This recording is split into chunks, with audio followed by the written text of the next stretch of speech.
Vous qui parlez de reconstruire les fondamentaux, quelle est l'idée de vouloir reconstruire un football et sélectionner des joueurs au moment où on parle des compétences, de la grille des footballeurs potentiels camerounais à travers le monde et qui sont beaucoup plus jeunes et qui ont une performance de jeu mieux qu'un certain nombre qui se retrouve actuellement dans notre liste? Est-ce que c'est ça une volonté de reconstruire? Je vous prends par exemple le cas de Moukoudi qui joue en Grèce avec Nkoulou. Donc Nkoulou n'a que fait 11 apparitions. Moukoudi a joué 34 matchs où son équipe est champion de Grèce, mais qui n'a pas été sélectionné. Comment on parvient à justifier un tel écart dans une sélection comme celle du Cameroun, si on veut vraiment refonder? Les sélections ont toujours fait l'objet de critiques dans tous les pays au monde. C'est les résultats qui viennent cacher cette divergence de point de vue-là. Je vous rappelle que même en France, il y a des joueurs de très haut niveau qui n'ont pas été sélectionnés pendant une longue période. Il y a même des joueurs qui n'ont jamais porté le maillot, n'est-ce pas, des bleus, blancs, rouges. Et pourtant, ils ont été des très grands joueurs. Je ne voudrais pas parler ici de Eric Cantona. Il n'a jamais été sélectionné. Mais ça a été un choix politique, n'est-ce pas, de ceux qui dirigeaient l'équipe de France en ce moment précis-là. Donc, moi, je pense que de vouloir faire un procès en sorcellerie à ceux qui gèrent actuellement notre football, il faudrait tout simplement qu'on leur laisse les coudées franches et que nous soyons patients pour obtenir les résultats que nous voulons. Nous avons beaucoup dit, j'ai entendu les spécialistes dire à un moment donné qu'il fallait qu'on essaie de définir un certain profil de footballeur camerounais. Et si vous voyez aujourd'hui, la plupart de ceux qui entrent en sélection se ressemblent quelque part, soit par leur gabarit, soit par leur taille, soit par leur technique. C'est les choses qui sont en train d'être... Je ne parle pas en spécialiste, n'est-ce pas? Mais j'essaie juste de restituer le contexte, tout simplement. Merci.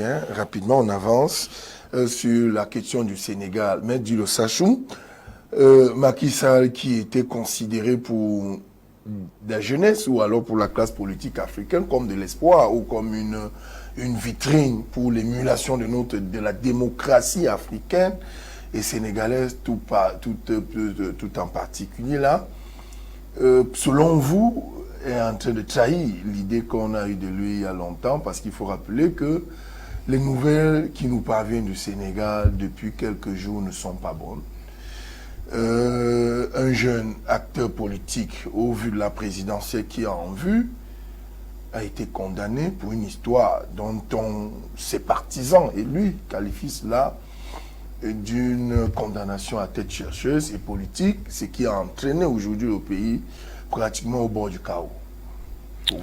Oui, avant de parler du Sénégal, je pense qu'il est temps, il faut qu'on termine avec l'histoire de l'Africa Foot. Et tout doit commencer avec une pépinière de joueurs, doit commencer à former les jeunes. Si on attend que à long terme, on a le football que nous voulons, il doit commencer par ça. Au niveau de la FIFA, au niveau de CAF, il y a des financements, il y a des possibilités, n'est-ce pas, qu'on nous aide à cette formation. Les autres pays en ont bénéficié. Pourquoi pas le Cameroun? Pourquoi ils n'allaient pas chercher, n'est-ce pas, ou bien, parce que je me rappelle, il y avait un projet qui était géré par Thomas Nkono. On ne sait même pas ce qu'il a fait avec ce projet jusqu'à ce jour, qui était fait pour former les joueurs. Il y a des choses qui sont cachées de telle sorte que, en fin de compte, lorsqu'il n'y a pas entente entre ces gens-là qui jouent le football, c'est le Cameroun qui subit. Je reviens, n'est-ce pas, à cette histoire qui se passe, qui s'écrit au niveau du Sénégal. À ma connaissance, Macky Sall n'a pas dit qu'il veut briguer un troisième mandat. Mais je pense que c'est à cause des indices que les gens voient et qu'on constate qu'il est en train d'aller vers là. Et je me rappelle, l'ancien président du Tchad avait dit que c'est les Français qui l'avaient poussé de briguer un troisième mandat. À modifier la Constitution. À modifier pour briguer un troisième mandat. C'est la même chose qui est en train de se passer au Sénégal. Donc, tant que la France ne change pas sa politique africaine, c'est ce qui se passe au Sénégal va se répéter un peu partout dans l'Afrique francophone.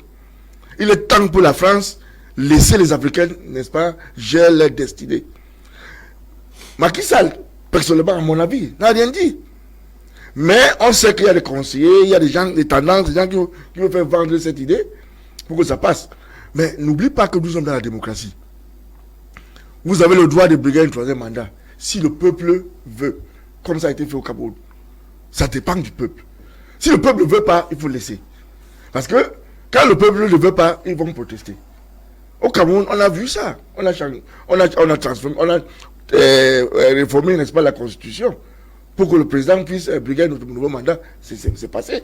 Parce qu'il a su vendre l'espace politique pour que ça passe. Macky Sall, s'il voulait briguer ce poste-là, et devait faire un mandat, il devait d'abord commencer à vendre sa politique pour que ce soit acceptable par son peuple. Mais je constate que le peuple ne veut même pas accepter cette idée. Donc il faut même pas qu'il pense à ça. S'il pense à ça, il faut qu'il se retire. Sinon, le Sénégal serait détruit et brûlé. Si c'est ça qu'il veut de son pays, ok, on va attendre, on va voir. Mais c'est le cas actuellement. Ça tisse. Pour le moment, c'est pas comme le Soudan. Pour le moment, c'est maîtrisable. Donc, il doit prendre la décision sage, en disant que non, je vous ai compris, vous ne voulez pas qu'il y ait le changement de la Constitution. Comme Wad l'avait fait. Oui, comme lui-même avait fait avec Wad. Il faut que ce qui monte descend toujours. Hein. Ça lui arrive aujourd'hui. Mais moi, je ne veux pas l'accuser. Est-ce que les Africains ne sont pas animés par les gènes de dictateurs, de dictature là, non, ça c'est toujours la démocratie. Hier, il disait que Wad a l'esprit d'un dictateur qui veut installer la monarchie, il veut monarchiser la démocratie sénégalaise. Mais ce n'est pas une question de dictature, ça dépend du peuple. Si le peuple veut, on va le voter. Si le peuple ne veut pas, n'est-ce pas, on va le casser. C'est comme ça. Il faut savoir vendre ta politique. Mais comme je dis, il ne faut pas qu'on blâme Macky Sall parce que lui-même n'a pas ouvert sa bouche pour dire qu'il veut briguer un troisième mandat.